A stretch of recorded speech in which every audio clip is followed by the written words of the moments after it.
Welcome to the Not Null Podcast. I'm just an AI voice, but here are your real hosts, Kevin Doyle, Sarah Kimmel, and Bobby Davis.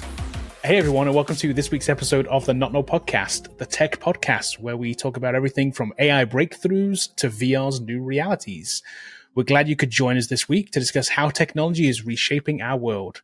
I'm Kevin Doyle, and this week I am joined by Sarah Kimmel and Bobby Davis. Okay, let's jump into our first story then. Probably the biggest thing of this week. So, actually the last couple of weeks.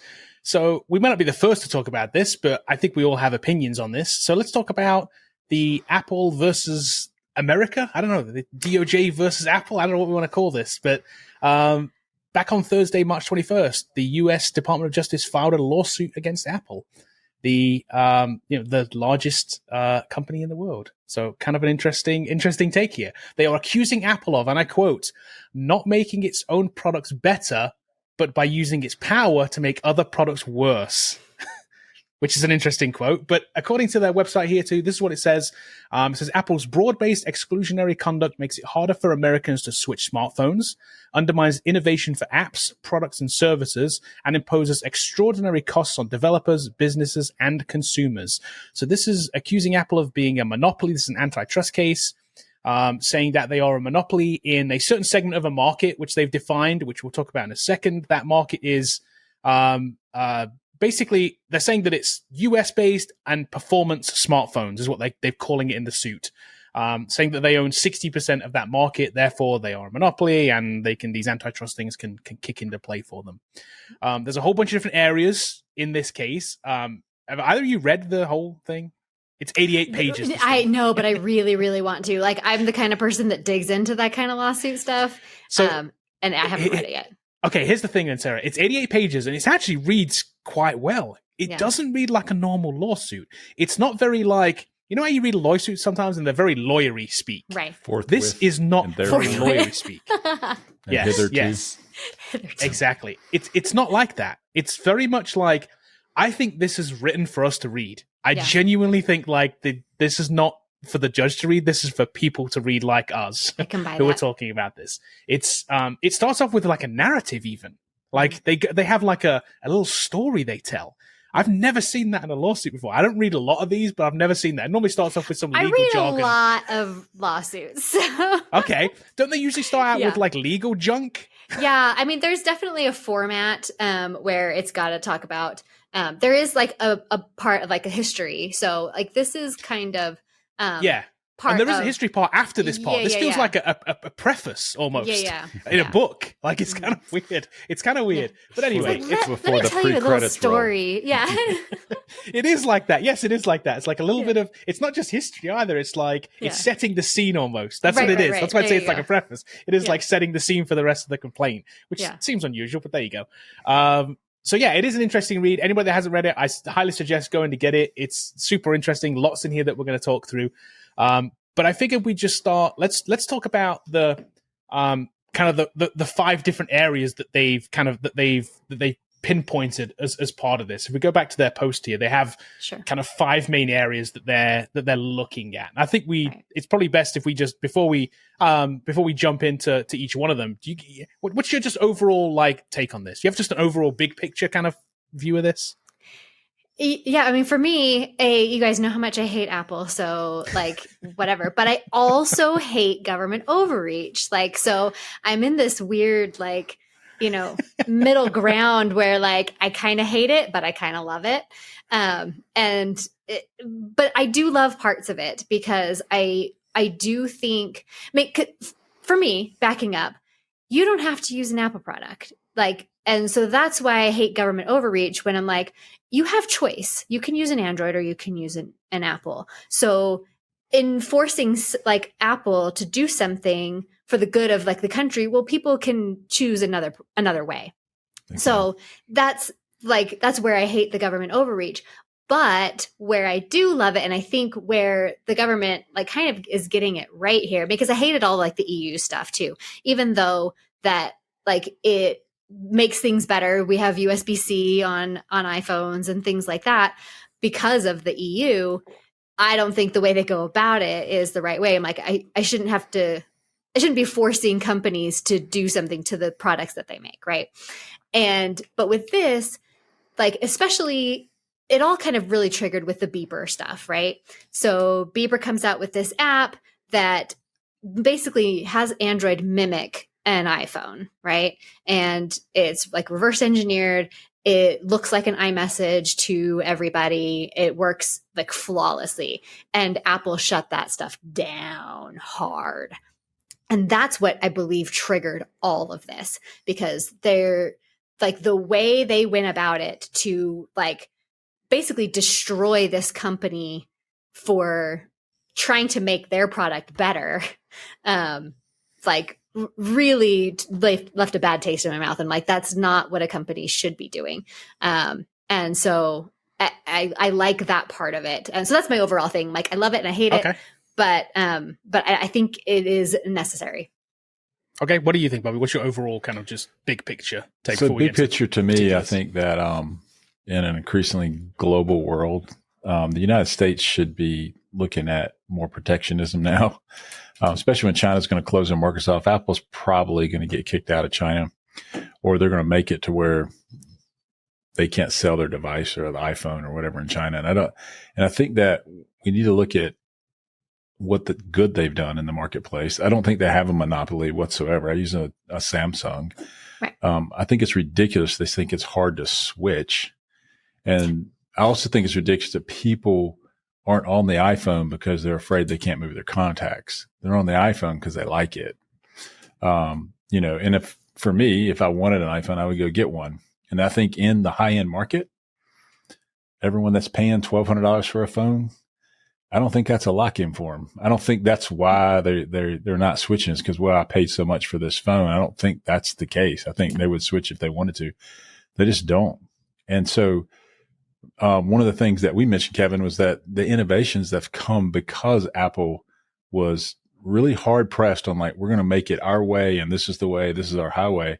They have forced the other vendors to make better phones. If you look at the other phones before it, Motorola is like, used to be the number one player, and now they're a third or fourth player. I loved my handspring. I don't know what you're talking about. Nokia's gone, BlackBerry's gone, and they just improved the UI. Not to mention invented this whole app thing that they're complaining about.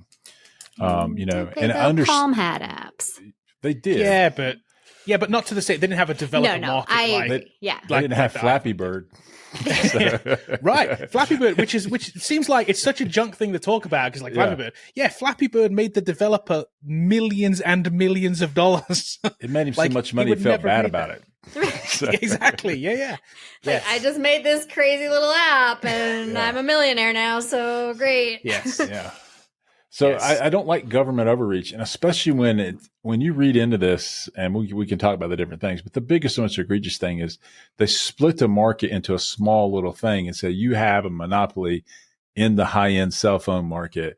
I'm surprised they didn't say the high-end cell phone market sold in San Francisco. Therefore, we're going to like go after you for billions of dollars, which we know this is what's going to be about. The thing I don't like is the market fee, which I'm against the market fee. But I don't think the government should regulate that market fee. But if they are, they don't need to sue them like this. Just go and just pass a law and say app fees can only be 15%. Right. Like, we don't like it. That's that high. Well, you can sell it on Android. Yeah. You can. And everyone says, well, I don't want to. Okay. It's kind of the way it is. I also think for the vast majority of the developers out there, when you complain about the 30% fee, you can raise your prices, obviously, to overcome that. To overcome the Apple tax. Second, for the majority of developers, you're paying the fee to be in the market. So the market helps you more than it hinders you. Like, you're not going to get that many users because going somewhere else or trying to do it on your own. Yeah. Now, Epic and those guys have a thing like, well, we have Fortnite. We're selling this no matter what. So we're bringing the market to you in a lot of ways. And so I think they have an argument, but usually those bigger companies negotiate with them and they get a lower fee anyway, except for Epic. X, where you're Epic like, I don't want to pay. Right. Well, Elon, he went And saw Tim Cook personally. They walked around the building. They figured it out. They worked it out. You know? Exactly. Epic didn't do that. They had to, stomp on it, and they just made an imminent enemy instead of trying to work it out. Yeah. I honestly don't have a problem with the Apple fees. I do have a problem if I can set up a subscription payment on like a website, like I should be able to do that through so I say perfect example, my former company, Griffin, we had an app. They bought the product. They're going to sign up for a subscription, whether you have an Apple device or not, but we can't allow them to sign up for a subscription through our website. It has to be done through the Apple App Store, or else they'll remove our app from the store. And I don't like that because that's our customer. We should be able to take the subscription fee however we want. Mm-hmm. But for something like a game where you're just downloading it on the, I don't think there needs to be a whole nother app store or anything but you can't limit apps from allowing people to sign up for a subscription through a different means. In that case, it's only if you have like an app though, right? I mean, any other website, obviously, so. Yeah. So if you build a, an in-person, a pure app, then it's got to go to the store. Right. Yeah. And I'm totally fine with them owning that whole thing. Like, I don't think that's a monopoly, but you can't shut down an app where say the Fortnite example is perfect. Mm-hmm. If I'm playing Fortnite on my Xbox and I buy some stuff in there, that should be okay. I shouldn't have to do everything through the app store. Right. The crazy thing is that's also not a big part of this case, though. Right. Exactly. Which is really interesting. Yeah. So here's my kind of like high level kind of take on this. This case only exists because they've defined this monopoly of high-end smartphones in the US.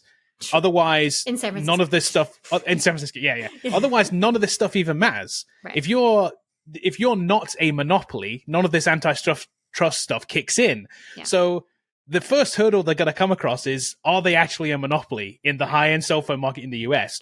So Apple owns 60% of it. I disagree too. I just don't think they are. So everything else just becomes moot points. Everything else just becomes, well, we don't really like it. I get it. Some people don't like some of the things. It's like you can have grievances with all the things we're going to talk about. And you can say, well, I don't really like that. Well, guess what? Go get an Android phone then. Right. If you don't like the messaging, if you don't like the fact that it doesn't have super apps, if you don't like the fact that you're forced into a digital wallet, then go pick an Android phone. Because guess what? You can. It is a choice. Yeah, the thing that I found odd was that the example of super apps was WeChat. And let's talk about super apps. Yeah, let's jump in. The first one they have is super apps. They say they block super apps. Which they do, but their examples, WeChat, we're like, well, we're trying to ban TikTok right now. I mean, WeChat's next. I mean, Apple's just getting ahead of this game. Right. I mean, what are we talking about? Honestly, we shouldn't allow WeChat on the phone. So correct. I don't know what else to say about that. I mean, the reason that they're trying to, obviously they're saying that, so here's what it says. Apple has disrupted the growth of apps with broad functionality that will make it easier for consumers to switch between competing smartphone platforms. So I guess what they're saying is, here's what they're saying.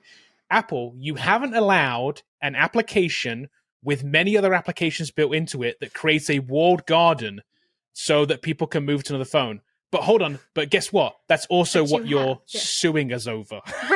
You're literally suing us over being a walled garden on a platform. And you're saying that we're not allowing other walled gardens on our walled garden. It's like, guys, what are we doing? If you put your tinfoil hat on, the two examples they mentioned is Alibaba, WeChat, and everyone's going to say, are we the Chinese government now? Is China suing Apple? What are we doing here? Because that's odd to me that they bring it up. The reason is there's not many of these super apps that exist anyway. No. So we're talking about 2 or 3 people. Right. There's not 30 of them. There's not 50 of them. Once Elon gets his all put together, for sure, right? Yeah, sure. Yeah. You could also argue that Facebook might be a version of a super app. If you go to Facebook these days, they have a marketplace, they have a dating site on there. It's a bunch of mini apps within one application. Yeah. And guess what? Marketplace has transactions on it. Mm-hmm. They might not happen on the app necessarily, although they can. You can pay through Facebook, right? So is Apple taking a percentage of that that money from that Facebook transaction marketplace? I don't think they are. No, they couldn't. So I would say super apps already exist. Seems like a moot point. Doesn't seem like, seems weird. Yeah. Yeah. I don't think that one has a lot of weight for sure. Yeah. I don't either. Okay, let's talk about the next one then. Suppressing mobile cloud streaming services. So it says Apple has blocked the development of cloud streaming apps and services that allow consumers to enjoy high-quality video games and other cloud-based applications without having to pay for expensive smartphone hardware. So let's take Xbox Cloud Gaming, for instance, as the biggest example. But you're also talking about things like GeForce Now, Boostroid, Luna, which all work on iOS right now. I was going to say, is there a problem there? I feel like this made me think about the entire case overall and being like, have they just sat on this for like 4 years and like forgot to remove it? Because 4 years ago they might have had a case. Pull the trigger on that thing. Hey, should we edit it? No, it's fine the way it is. We got it. It's good. We need 5 points. 4 aren't good enough. Yeah. Right. That's what it feels like to me, because this just feels like it's been solved. I don't get it. I literally play Xbox Cloud Gaming on my phone right now and it works seamlessly. It's great. Yeah. It's a great service. We've talked about it on here before. It's great. It plays on the iPad. It's awesome. Yeah. I mean, like, it doesn't, like, if we're talking just like cloud streaming too, like Netflix works on it. Hulu works on it. Like, what are we talking about here? I mean, like, I doubt Steam is on iOS, right? There's no Steam. No, Steam's Windows. Yeah. I think Steam requires Windows. Yeah. So, but it's not on Android either, right? Then, no. Yeah. Right. So again, what are we talking about here? Weird. I don't know. Weird one. That just, that was a very, very odd one to me. Okay. Next one was, here's the tea. Excluding cross-platform messaging apps. Information about. No. But here's the thing. So let's talk about this. Apple has made the quality of cross-platform messaging worse, less innovative, and less secure for users. So its customers have to keep buying iPhones. I don't know about have to keep buying iPhones. You could argue that they've made it worse for people. Whatever. But again, it's, for me, this just feels like, you have a complaint. Yeah. Is it legally wrong? I don't think it is. And the complaint is like, really, bro? I mean, like, like that's what you're mad about? Like your bubble? I mean, like, I understand, like, they literally bring up the point in the argument, like what Tim Cook on stage said, your mom should buy an iPhone because the picture was the wrong resolution. Yeah. They do. They point that out. Yeah. And I'm like, really? He does think your mom should buy the iPhone for that reason and many others. He runs is Apple. that bad? He runs Apple. Of course he thinks that. That's not bad. I mean, I don't understand. Like, I understand the encryption level and, like, if you have to send it, you have to send it unencrypted. I get all that. Yeah. And they could improve it if they wanted to. Mm-hmm. I think the other problem is RCS, and then there's Google's RCS. They're not going to adopt Google's version of this. And so, it's a fight over standards. I mean, like, how should we interchange text between other platforms? They've made some concessions here with adding RCS for European reasons. Right. Regardless of why they're doing it, I mean, they are doing it. It's going to be, RCS is going to be there. This year. Even when that's there, even when that's there, though, they're still going to say that's not enough or whatever. Blue balls for everybody. Well, and I think here is the problem. Like, so where I disagree slightly with Bobby's statement, it is a pain for somebody who's been on iPhone to transfer to an Android. And the reason is their text will stop going through unless they disassociate their phone number with iMessage. Right. And like, so when somebody is trying to switch to Android, their text will just go into like La La Land and never get delivered. And they'll never know unless they go through these like very specific steps to disassociate their thing. And a lot of like everyday consumers are not going to understand this concept. They just don't know like what's happening. And so that creates like a huge pain point for somebody who is trying to switch. Do the carriers help you with that? If you're in the Verizon store or your AT&T store, do they help you with that? I've never tried to switch from an iPhone. Okay. But, well, I have. Yeah, you have. I have. I've switched twice. Okay. So I am a switcher. I have switched from iOS to Android to iOS to Android to iOS. I've made multiple switches. So for overall, this argument about switching is difficult is just absolute BS. I don't care what anybody says. It's easy. And I will actually say, I've been talking about this on Threads for a little bit. And here's one thing that I pointed out to people. The literal Android website says, switch from iPhone to Android. It's easier than ever. And people tried to pull me up on the word easier because they said, that doesn't mean it's easy. Sure. It's easier. And It's I'm like, easier well, hold on than a it minute. used to be. Easier than it used to be. I'm like, well, I did it at least 5 years ago, and it felt easy to me then. So if it's easier now, it's definitely easy. So don't tell me it's not easy, and don't tell me this marketing doesn't want you to make me believe that it's easy. Yeah. Trust me, they do. And my point was, if I'd have asked you 2 weeks before this lawsuit whether switching from iOS to Android was easy and should I, you would have 100% told me, yes, it's easy and you should. But now, because of this case, you're saying, no, it's really difficult. It's actually almost impossible. Like, no, there's a few little quirks. I managed to get through them. So you have to, so iMessage being something that sounds like it's a third party off platform thing. And then your phone's connected to that. And so then you have to dissociate your phone. You've got to go into your account and disassociate it. Yeah. Your number from the email address or associated with your Apple account or whatever. Okay. Yeah. Just on your Apple account? Yes, it's on your Apple account. Yes. Okay. That seems pretty easy. Well, yes, but it's just a step you have to know to do. Yeah. Exactly. And most people don't know that that's a step. So most Apple users, I'm going to like lump them all together. Kevin aside, of course. No, lump me in, throw me in. No, because you don't fall into this category. Like the category is like they don't know much about technology, and when they see their message, their green like app, right? They think that is their texting app. They don't know that this is a messenger, much like Facebook Messenger or your, whatever. They don't know that that's an internet-based chat application that happens to be your default texting application. And so when the texts stop going through, because they're not going through the internet anymore, they're trying, but they are still going through the internet, but they're not being delivered SMS because they're supposed to be delivered SMS now. It's not getting that translation. And so the normal everyday person is like, why are my texts no longer working? Because they don't understand the difference between an internet chat application and a texting application because it's all just the same to them. And so this is where like the confusion and the pain lies. And also kind of where, coming from the parenting standpoint, where like the kids are getting bullied these days and stuff because of the bubbles. And the kids don't understand that it turns into a text when they're texting an Android device instead of just going over the internet-based chat application. So like iMessage is literally the biggest part of the iOS ecosystem that is locking people into staying with iPhone. And they mentioned it in the Epic lawsuit. They're like, if we make iMessage cross-platform compatible, we're just going to lose customers. And they wanted to shut that down, like literally in the Epic lawsuit. So like this point, this is the point I like about this lawsuit. Here's the thing about iMessage too that I would say as well.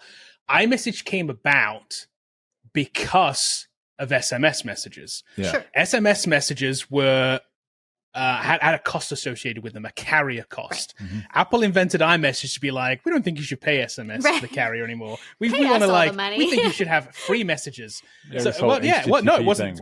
It wasn't really pay us the money. It was basically messages became free, right? If you had an iPhone, iPhone to iPhone messages. I'm saying became pay us free. the money by buying our phones because by buying the iPhone. Yeah. So that's kind of where that came about. I would say that did us favors. We'd probably be, if not today, maybe we'd still be paying for SMS messages. Remember, your carrier contract had you get 1,000 messages in your monthly bill. Yeah. Well, now that's gone away because nobody cares anymore because we've gone to an internet protocol for those instead of SMS messages. So it brought around that. So I would say it was good on that level. It just never kind of went away or went back. Right. And when the technology changed, they should definitely have they just updated with the technology because obviously SMS is, super old. Right. And that's why iMessage breaks. Like literally the normal everyday person doesn't understand that it's just going over a different technology and they think it just breaks iMessage when they're texting an Android device, but it's just going over the inferior protocol, which brings me back to the beeper thing because beeper like they said, this is all about security. We want to just let you know that this is encrypted and it's secure, etc. But so when Beeper came along with a solution that kept the encryption level the same, they shut it down. So it's obviously that's not the reason that you're not adopting these other technologies. You are still trying to just make iMessage a walled garden. Okay, so let's talk about diminishing the functionality of non-Apple smartwatches then. So Apple has said the DOJ said Apple has limited the functionality of third-party smartwatches so that users who purchase the Apple Watch face substantial out-of-pocket costs if they do not keep buying iPhones. So here's the thing. Yeah, the Apple Watch only works on an iPhone. Sure, that's okay. Sure. If you're buying into the ecosystem, sure. Yeah. Are there other options that you can buy to work with an iPhone? Yes, there's loads of, I think they all work. I think most of other than the Galaxy one, I think all the phones work on any of them, and all the watches, work on each device, and they have their own apps on each device as well that give you whatever tie into that app you want to do. Here's the difference. Yeah. I think the difference is that the Apple Watch ties into the operating system more, into specifically into the health app when it comes to messages and those kind of things. Sure. It has more of a tie-in than other watches do. But to me, that's sure, sure. Okay. I don't get why that's wrong.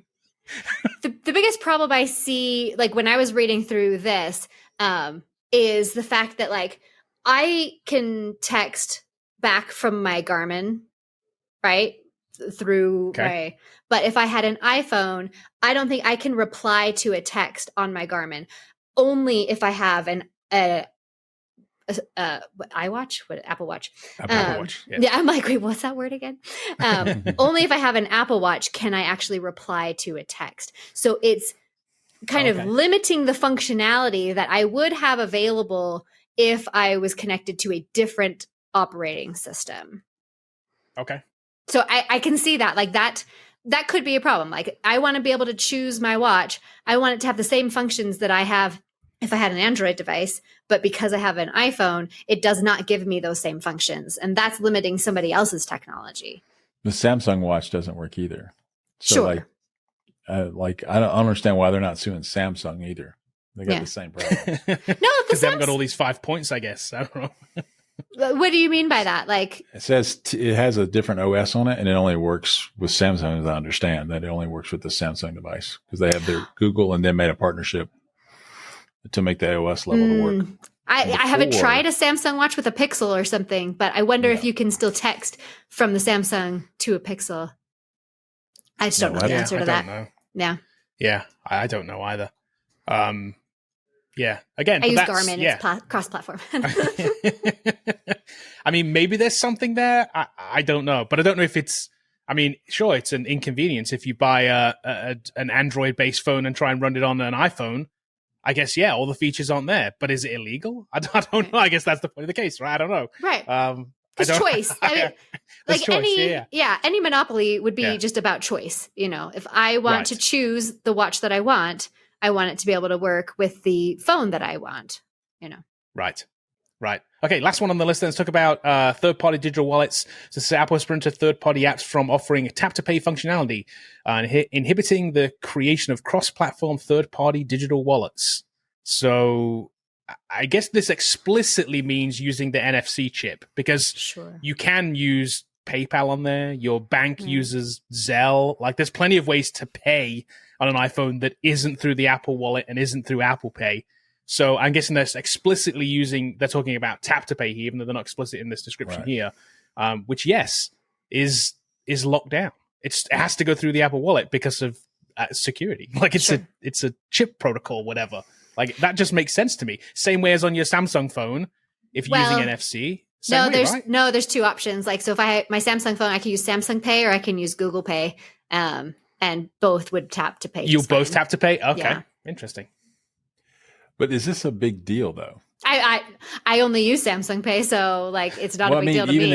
Even if you didn't, and say you bought an iPhone tomorrow, you would just load your credit card into Apple Pay, and you're tapping all day long. I'm not. I'm not paying any additional fees or anything for one or the other. Switch is easy. You don't have it anymore. Just use one or the other. Just use one or the other. I mean, I use Google Pay, on my Samsung device. Never tried tap with my phone. I just use it to load into the Starbucks app. It's pretty much what I use it for. So I tap everywhere. I'm on the all watch. the I tap time. everything. I tap, and especially because with Samsung Pay, they don't even have to have like tap to pay functionality. Samsung can work without that on like just a regular card reader. So that's why I use Samsung Pay. Yeah, I use mine everywhere. I use the watch. People are still amazed in certain places when I go and tap the watch. They're like, "Oh, you can do that." I'm like, "Yeah, you can do that." Like, Yeah. I can do that with my Garmin too. Yeah. Yeah, it's like people are still unaware that's even a thing. So bottom line, this for me is like, if we went through these 5 major complaints, every one of these, there's a workaround or another solution. Right. I don't see any big reason why they would come after him this hard on this, other than they think they can get raise some tax money out of them. I mean, that's just what the government's doing. I don't see them being a monopoly whatsoever. And then I don't think there should be more than one digital wallet on there that's not associated with the handset device maker. And I can see in the case of Android, you're going to have Google, they make Android, and then Samsung wants their own. Yeah. And so like, I can see that, but they're also not going to allow Apple Pay on that thing, or some other person on the NFC chip that they don't know what they're doing. Sure. So I think that's the one spot where it should be walled off. Like, in other words, like Apple has responsibility for this, to make sure that this works. Is your money. Because you can imagine, somebody's going to go into the Apple store and be like, "Man, somebody stole all my money from my account because I tapped my phone." Like, yeah, that's on you, dude. Yeah. Like, can you imagine that? That would be bad. Or I get deceived and I buy, like WeChat Pay or something like that, and it's really not from WeChat; it's from someone else, and like, they gave them all my credit card information, right? And then they took all your money. Yeah. So I think that's a big thing. I mean, the watches, they're not interoperable. Don't buy one. Yeah. Well, like I said, like there's only a very small portion of that I agree with. And that's like, nerfing a watch that you choose. Right. The text part. Yeah. Right. Yeah. And like, I can see that a little bit, but again, like I have no problems with an Apple Watch only working with an iPhone. Like if you want an Apple Watch, that's like the cost. But like I said, if I have a Garmin watch, I should be able to do the same functions on both platforms if it's going to work with both platforms, And so I can get that, but I don't have problems with like other parts of that. The big one that I love is the like cross messaging apps. And like I said, and I think that middle one is what prompted the whole thing. Like, they didn't edit it. They just slapped that one in there. Right. And like, they're like, okay, now we've got something. They put it in there. Oh, we have all this other stuff from before, but let's just send it. Yeah. And so what I would argue is I'm thinking about this all the way through. And I'm like, is it when you start a piece of hardware, your hardware company, do you have to make it interoperable with everything on the planet? And if you don't, the government comes after you. And that's what I don't like. Yeah. I mean, it seems like Apple as a manufacturer said, well, you know what? We like it this way. This is what we can do it. You can buy it or not buy it. And they don't have a monopoly. And obviously, people are choosing not to buy Apple. There's plenty of people out there won't buy it just because it's Apple. Right.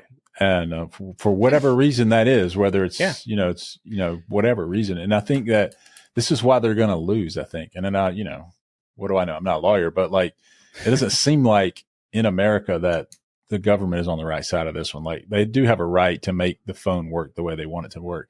Now, if they exert exorbitant pressure and monopoly in the Sherman Antitrust Act, sure. If they had all the phones and that was the only way it was, then they would have a case. But, I can get a Samsung, man. I can get a Samsung watch. Yeah. I think specifically what they did to Beeper is what prompted everything. And what they did to Beeper, I do agree was pretty shady stuff.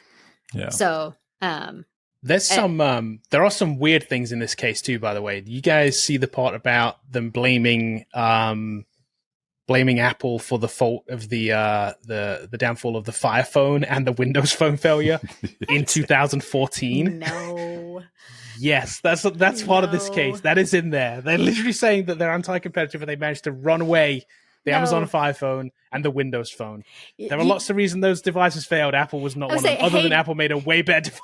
I would say, hey, DOJ. That's simple. better technology wins. That's all. Exactly. That's all there That is seems for like that. such a weird example. Like, I remember I bought that's what you're going to go with? I bought a Fire tablet, and I think I used it for maybe 5 days. Yeah.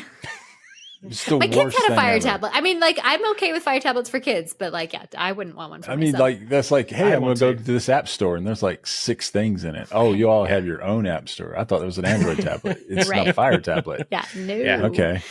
I had one too, and it was deathly slow. It was Yeah, the it's set slowest this thing thing on fire So is what we slow. need to do. Yeah, Let's it's burn so it in the front yard. I mean, because it's terrible. I did have a Windows Phone, and I really enjoyed my Windows Phone. But the reason I ditched the Windows Phone was lack of apps. There was not enough apps. Yep. And that's because like the developers didn't have incentive to make stuff for the Windows Phone platform.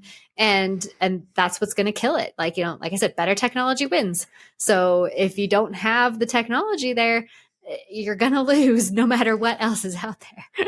Another thing I don't want the government to do is to get in the business of designing OSs. So like Yeah. how these Right. things intercommunicate and how the hardware should work and those kind of things. That's for Apple to figure out, not for the government. I mean, the government already came out like a couple of months ago and said, we need to stop C++, guys. I mean, like a lot of memory leaks there. I'm like, really? You're telling us that? So Yeah. that's your job? Yeah, That's your they job. should not be making technology decisions. No. Like, Oh you know, my gosh. They barely know the difference between Android and Apple in Congress. You see these things in Right. Congress, you know, Yes. it's like, wow, you're just uneducated, period. Right. Yeah, like Okay. if you look at those like TikTok hearings and like the like Facebook hearings and stuff, you're like, do you use a phone? Like, have Are you you tracking ever? my eyes? Are you tracking my eyes? yes, remember that? Yeah, you're tracking my eyes. Well, how am I supposed to answer that? Like, Are you oh trying to my log in with gosh. Face? Are you trying to use Face record? Yes, we are. So Yeah. But they then extrapolated that to mean something totally different. Right, Like, it's yeah, like they're exactly. just, you know, the lack of understanding. I will say, so here's another reason I think this case came about too. I think the DOJ saw an opening. That opening being the EU were able to force Apple to include USB-C and include sideloading applications in the EU. They saw that and were true. like, wow, Apple are actually like, maybe we can make them bend here into doing some of these things because they've succumbed to the EU already. They got what Right. they wanted. Yeah. So why can't we get what we want? And I think what we want is just a whole bunch of money. So let's just sue them for whatever it is. We'll make them pay $2 billion to settle this case. And guess what? That's $2 billion for the US government. and I don't think this solves anything at the end the of the day. I Apple don't think tax anything will be the changes. same. Yeah. Yes. You'll still have blue Yes. bubbles and green bubbles. Yeah. Nothing changes for consumers here. Nothing I changes. guarantee it. We still pay the same prices. The phones aren't going to be cheaper. The app's not going to be different. There's not going to be any more choices. It's not going to spawn some other company out of the middle of nowhere that now feels like they can be competitive. Right. To make another just not wallet. how it works. I mean, another Yeah. wallet vendor and that kind of stuff's not going to happen. The only thing that's- I would like to see come out of this is Apple stopping their anti-competitive practices. Again, specifically like with Beeper. They went after Beeper and that was all like a huge mess. But wasn't Beeper the thing that set up the server farm? No, with all of the- they didn't do that. Well, no, they No. did eventually. So they had the server farm originally, but then they had Yeah. this other app that honestly just spoofed, like, and literally like a 17-year-old kid is the one that wrote the code. Like it.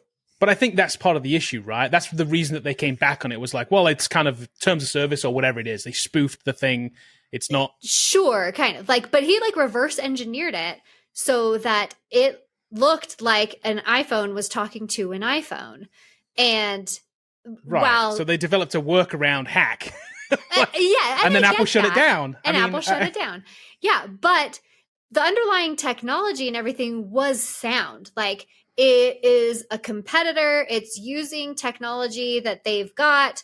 Like it's not something that they needed to shut down. They only shut it down to keep people in iMessage with iPhones only. Like there was no other reason to shut it down. Yeah. And, And well, again, that's I like- think yeah. it's just it's a very small thing in the whole landscape of this entire Sure. thing. Yeah. Yeah, and that's you what I don't said. look Like at the that's the 88 only pages in part that, that yeah. I'm like really like on board with, you know. as much I as I hate also Apple, don't care about the bubbles. Maybe I'm differently. I would tell my kid, you don't have blue bubbles or green bubbles, so what, yeah. man? I mean, My kids don't care.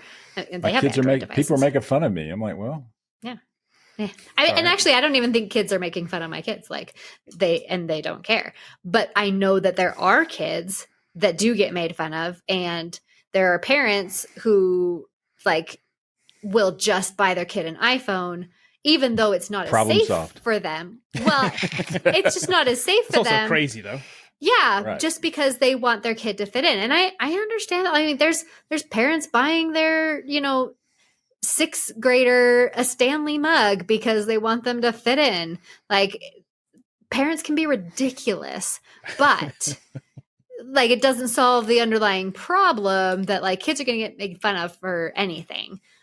But there are things that Apple can do to like really mitigate that problem. Yeah, this case overall is going to stick around for a long time. Obviously, it's going to be years in the making if other antitrust cases are anything to look at. It's going to cost probably billions of dollars to litigate, and for what at the end of the day. I mean, it's supposed to be pro-consumer, and that's why they're going. Nothing changes for us. Yeah. I think it's a waste of time. It's a waste of money. You needed a much better case than this, I think, and I just don't think there is one. And it just screams nerd rage, like you're just mad at them for whatever reason, and you threw it. It's a collection of like things I don't like. Yeah. That's what it feels like, and I get it. And that's the DOJ my point. This stuff shouldn't do this. They should only They should protect the consumer in these cases and like really bring serious cases. Agreed. Think about what other industries there are. Think about this. They've brought a case against Apple, the biggest company in the world, the most valuable company in the world, whatever you want to call them, right? Who over let's just take the last decade, but you can say the last 20 years, literally have created an industry that has spawned innovation like you wouldn't believe, right? The innovation that's in it. And by the way, they're literally accusing them of, undermining innovation for apps. They literally, they're one of the most innovative things and industries out there. Cell phones in general have pushed so far, and Apple's partly to blame for that, whatever you're partly responsible for it. Not wholly, but partly for sure. The iPhone certainly created a revolution. It hasn't changed as much in the last 20 years. Things like airlines, carriers, internet providers. We're only just getting broadband. Like fiber broadband in a lot of places. Like there's plenty of other markets you could look at that are very anti-innovation, but guess why they're not suing them? Because I'm guessing it's to do with money. Yeah. Because they're lobbied correctly and they're paying the right people off, and maybe Apple aren't paying the right people off. Right. And see, people, when you look at extraordinary developer costs, people don't realize if you wanted to release a game and you had to send it to GameBox or GameStop or whatever, you had to pay way more than 30%. It was more like 50 or 60. You also had to pay to have it manufactured. And now that you have an electronic way to just upload your game, 30% off the top, but I get access to all these people walking around in the store. I mean, there's a value there. Is it 30? Is it 15? I mean, but it's something. It's not zero. It shouldn't be free. Right, it shouldn't be free. But yeah, the government, but like your point before, the government can decide if they want to regulate that. That's the way it is. Regulate it. Right. Right. Yeah. Like this is what the law is. Great. Yeah. Yeah. Make it the same for everybody. Right. Yeah. But there's other stores though. It's just not on that device. And I get it, but you could release it on Steam, for example, and say, hey, we're just going to go after the Windows market. Right. Guess what? But again, that isn't free. There too. Exactly. That isn't free. We're going to release on Android. Wait, maybe 15 on Android, but Right. Don't forget too, by the way, that 30% that we talk about that we just kind of throw around isn't always 30%. No. You have to make $1 million in revenue to hit that 30%, by the way. Yeah. So this isn't just like every guy who comes on there and makes $100,000 and makes an app has to pay 30%. No, you got to make $1 million to pay that 30%. Yeah. And then you reach a point where there's certain agreements with other companies where they don't even pay 30%. Spotify doesn't pay 30%. They made a deal with them. Twitter doesn't pay 30% because Musk met with Tim Cook and they talked about it. So had a little chitty chat. Exactly. So things can be different. It's not set in stone and it's not as bad as everybody wants you to believe. As soon as you put an app up there, you sell an app for $2. Apple takes 30% of it. No. They take 30% of it if you make $1 million. Right. Yeah. And a lot of those apps had bargaining power because they brought an audience to iPhone. And there's a chance that if you didn't have X on your iPhone and suddenly they banned it, people may switch because they would think that some of these apps are more valuable than whatever device I'm using it. Same thing happened for Spotify. I mean, they don't want to not have Spotify on their phone. I mean, like, well, maybe they don't because it's, don't forget. Well, that's an area. But you don't forget. can't. Here's like, the thing. You can say, right. Just use Here's an iMusic. area Apple like, could have exactly. Here's an area Apple could have in. genuinely been anti-competitive. They could have said, we don't allow Spotify on there. Yeah. We've got Apple Music. That's a competing app, but they do. They allow Spotify, and I think Spotify has more subscribers than Apple Music does. Well, yeah. So there's plenty of places where they could be accused of this, but they aren't, and I think they obviously realize that would be a problem. Yeah, right. It's a problem, and that's why those companies went and worked it out. I just think Epic went about it the wrong way, and they created an enemy, and Apple's kind of dug in on them. Right, for sure. Say fine. Yep. Sue me. Yeah, definitely. Done. Let's talk about the feds and how they might be interested in what you're watching on YouTube if you fit a certain criteria and you watched a certain video on a certain day, even. So a United States federal court ordered Google to turn over the identities of tens of thousands of users who watched a certain video in a specific time frame. So the content of the video was about mapping via drones and augmented reality software. But here's the thing. The content of the video doesn't matter. It's not like you're watching how to make bombs on YouTube or anything crazy like that. The content of the video is secondary to the reason why they wanted this particular video to see who watched this particular video. It was because investigators behind the scenes have been communicating with a suspected money launderer. So somebody they've been messing with, and they sent that money launderer a link to this video. And they knew that person then went and potentially clicked on this video to watch it. So they were trying to use Google's tracking capabilities to then get a list of people to say, like, this pool of 30,000 people who watched this thing probably on this day, maybe 2 days, I'm not sure. Our money launderer is in that pool somewhere. Right. So instead of just being the entire pool of the internet of everybody, they tried to basically use information from Google to say, that guy's probably in this list somewhere. So it narrows it down a little bit. Yeah. Narrow it down, exactly. So information they wanted them to turn over were names, addresses, telephone numbers, and browsing history. So that tells you that, by the way, that Google has all that information on you if you're watching videos on YouTube, just so you're aware. I mean, if the algorithm tells you anything, you should already know that, right? You should already know this, but yes, just know that's the case. So they turned over apparently as many as 30,000 individual records of names, addresses, and telephone numbers. I'm guessing that the police were then able to narrow that down even further to their suspect, because I'm guessing from that 30,000 they were able to then say. When I read it, it wasn't clear if Google actually handed that over or not. True, they didn't. They haven't confirmed or denied. Okay. I don't think it's clear that actually. Yeah, of course. I mean, of course they turned it over. Of course they did. In the past, a subpoena. Literally, we got that. Here you go. Tell me any subpoena where these companies have pushed back on. The only public ones we've ever heard about has been Apple pushing back on the subpoena when they tried to unlock their iPhone. Yeah, because right? That made massive news. Yeah, it did. That made massive news. So trust me, behind the scenes, Google's doing this probably every day, just a guess. Every day. But I would guess they're turning these over like crazy. The only reason we're hearing about this one is because it came out, because we now know about it. I'm guessing this is quite common. It's basically a honeypot. They set up a honeypot and they relied on Google's information and tracking information to find out who the person was. Right. So, Sarah, you worried about your YouTube history getting in the hands of authorities? Do you care? Is this even a big deal? Yeah, I mean, going back to when my husband didn't want to have any smart speakers in the house. I'm boring. Was he watching YouTube? I know. I'm boring. There is nothing to hide in my house. And I get the broader thing, I shouldn't unlawful search and seizure for sure.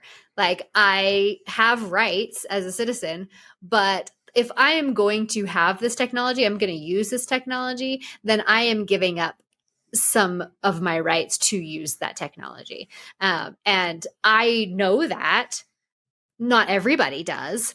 And some people might think that they are browsing privately when they're not browsing privately, and that they can hide their search history from the courts. They can't. But so I know if I want to be truly private, I'm going to need to lock myself in a closet with no technology or anything like that. But if I'm going to use technology, if I'm going to have my phone near me, I am like basically giving up my privacy rights, and I'm choosing to do that, and I don't care. But like some people might. What do you think, Bobby? I think that we need to. This is something that the government could like look into. So like instead of Apple, that's what I think. Like Department of Justice. Hey, I've got a good case for you. It's Fourth Amendment, I mean, like, Yeah. so we're, so like, I think that we should have a right to some privacy. We also shouldn't be caught up in some kind of dragnet because, True. I don't want to be at home and get swatted because, I mean, that video they took there is something I would have actually watched. I stumbled across this video and I watched it. I've been interested in augmented reality and mapping with drones. That'd be kind of cool. I mean, like, really? Okay. Yeah. And Yeah, other make a mesh map information out of that. points them to like someone that's near my area, Right. Well, that is the thing. Right. I'm hoping other information is involved in this too to narrow that window down. Yeah. I would hope that's the case because 30,000 people is still a big like search window, right? Yeah. So I would hoping there's some other information that like points them. But you're right, Bobby. You could get mistakenly like maybe it came down to like 5 people and We've they decided seen to like shootings where it's happened, like where they've shot people and you're asleep in your bed, someone busts in, and you get shot. Right. You're like, whoops, sorry about that. We didn't, we thought My you were a bad. drug dealer. Right. Yeah. Bro, why? Yeah. Well, you looked at a drone video. Right. I also like wonder drones. What? What's that?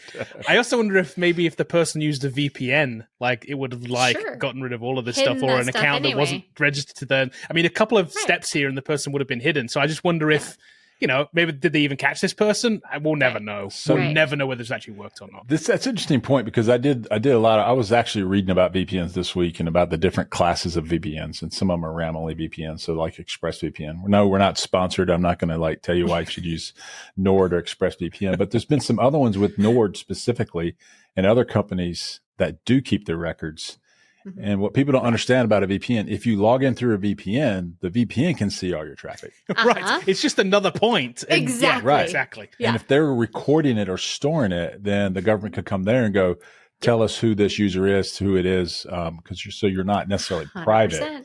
Yes. Nope. Now, are you private on the other end when you're surfing out there against Google or whatever? Yeah, but it's not necessarily done. So so ExpressVPN supposedly, who knows companies do lie, Right. that everything's in RAM, so there's no storage. Sure.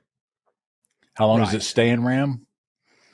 I don't know. How long? I think a lot of VPN companies will tell you that they don't abide by these things and Sure. they wouldn't fulfill the subpoena. I think that's bunk. I think they totally would. The government has a big stick, man. I mean, like They and do. they're afraid of it. And you can look at the Twitter files that came out with Elon. You can see how they were coercing Facebook and Twitter to get things on different whatever, and they Shut were down, complying. Yeah. Then when they were shutting down people's accounts or whatever, we don't like this, shut it down. And they did it. We don't like Kevin. Yeah. And they shut Kevin down because he liked, he went to Star Wars. Yeah. So you got caught up in a dragnet, Kevin. Someone else was at Star Wars that day. Right. Maybe, maybe this was one of those. Yeah. That is kind of one of my points. Is that I think this is more common than not. I think this is an almost daily occurrence that Google or Facebook or whoever are turning over logs of tens of thousands of people that you're appearing in at some point, because if you hit the certain criteria, like you did watch a video about augmented reality on YouTube within a certain day, Right. you just got unlucky, right? Right. Right. And I don't think the government, you're supposed to be, innocent until proven guilty. They're not supposed to be able to look for you. You're supposed to have a right to privacy and those kind of things. And I think that line is blurring because we have companies that do have all this information. Mm-hmm. And suddenly now the government says, well, I have a right to that information. Right. And I think the Supreme Court needs to step in and say, I don't think you do. No. You need Yeah. a subpoena. And there's got to be a reason for that subpoena, not that you Mhm. sent him a video. That's not, I mean, like, Right. that's not, that's pretty That's broad. invading the privacy of 30,000 people. For Yeah, your exactly. one 29,999 people didn't do anything. Right. Didn't do Exactly. anything whatsoever. And you're Right. lumping them in with money laundering, and Yeah. so like, Yeah, it's just subpoena kinda bad. denied. Yeah. But apparently not. Apparently subpoena granted. Right. Like, apparently it is okay. Yeah. Or do they get them and they just call them up? Right. And then say they have it. And that's the other thing too, that there was no subpoenas in the Twitter files. They just called them up and said, you're going to do this. And they did it. And so you understand it's scary if the FBI calls you. Yeah, you know? I'm sure. And if you ever talk to them, they just called me yesterday scary. and it was fine. But Yeah, it's like if you say anything to an FBI agent, man, it's like you could go to jail. Sure. Right. Yeah. What day was that? Wednesday. No, it wasn't. It was Tuesday. I'm sorry. That was 6 years ago, man. I don't remember. You're like, I guess it was Tuesday. You're in jail. Sure, That's lying to Tuesday. a federal officer. Okay. All right. Man. Can I amend that statement? True. No. you're in Right. jail. No, done. You watched a video. Right. I don't know. I don't like it. It scares me. Yeah. I mean, not that I have anything to hide. I'm not laundering Sure. money, but it's pretty scary when the government has that kind of power Yeah. over these organizations. And there's that much information. Right. Yep. Just know, And everybody, you are not private when you're online. Just No. Yeah. I mean, and I think that's what people need to understand is like how much is privacy. Like I've made videos on like privacy is dead. Like true privacy is dead because we are so reliant on technology. So we have to use the technology, but the technology is the one that's collecting all the data, but we need to be aware that it's collecting the data. So yep. The only way to be private is jump through many, many, many hoops. Many. So people will say, well, you can be private. Yeah, you can, but the technology you've got to use, the hoops you've got to jump through. And even then, coming back to a point that we made last week, I'm not even sure that on an OS level, that it's private. Sure. There's not backdoors to the OS Right. that can, that are there anyway. So, I mean, like to Paul's point, like last week about TikTok, if you've got to TikTok, you've gone way too far down the rabbit hole of of being unprivate. So if you want to be private, if you talk to a privacy expert, they're running like a crazy Linux phone with some home baked version of Linux that has literally they wrote it themselves yesterday. And that's how they know it's private, right? Because that's the only way to be private. Right. 100%. And even these hacker groups, they get found out. Yeah. And they're experts in this space trying to stay anonymous so they can hack into something, Yeah.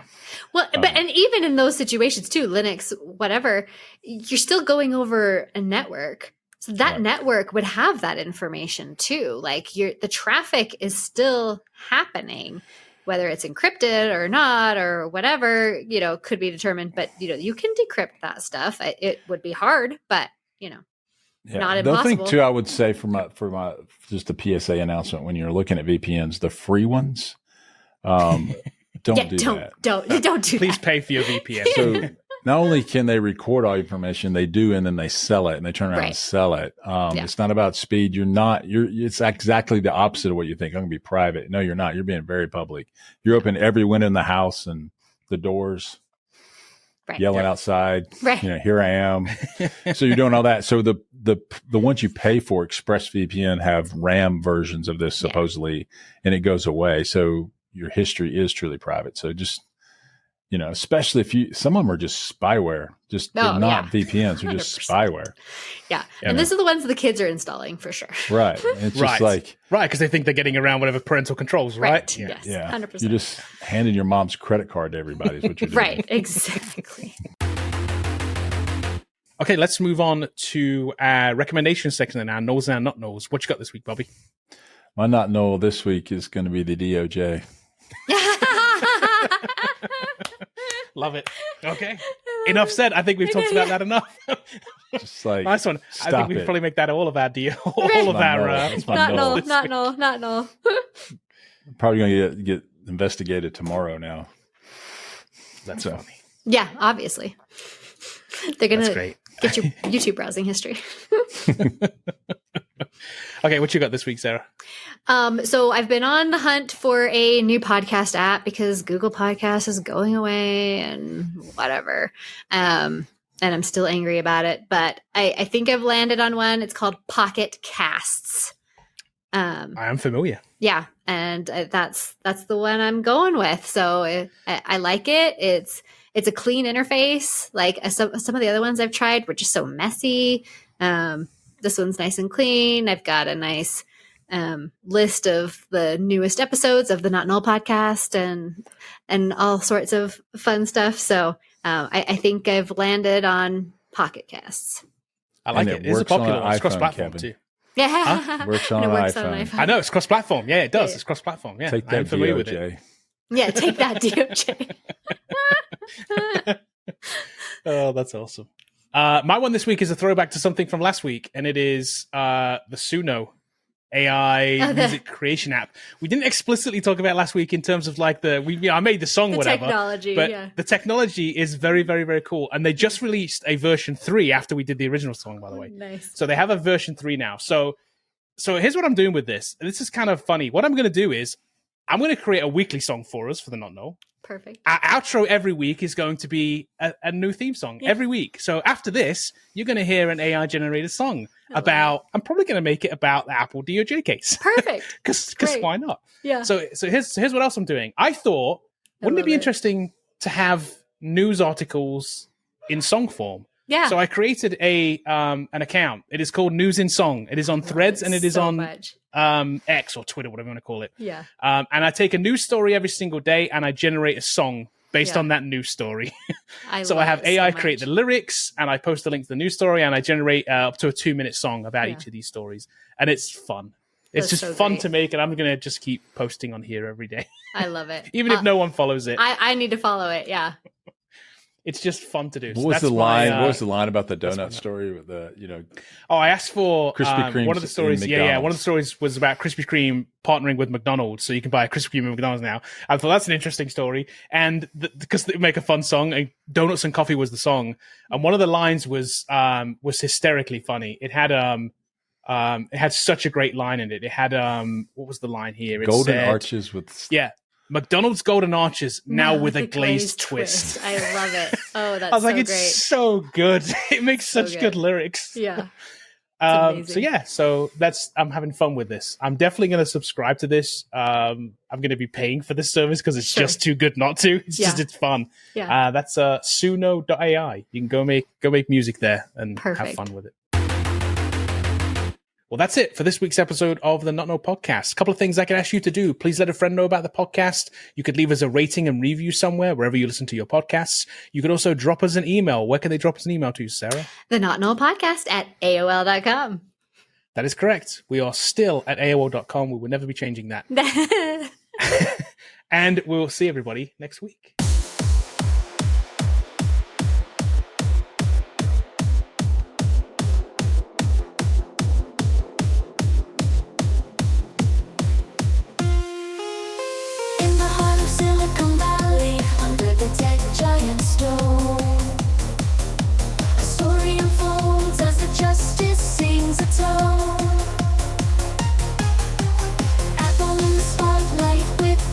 Jaded store, a battle of titans like never seen before, and trust whispers through the corridors of power, seeking fairness in the marketplace, hour by hour. Can you hear the call for an even playing field where innovation thrives? Secrets are unsealed in the court of justice, where the truth will be revealed. The fight for competition in a digital field. In a digital field. Each accusation, a new chapter is penned.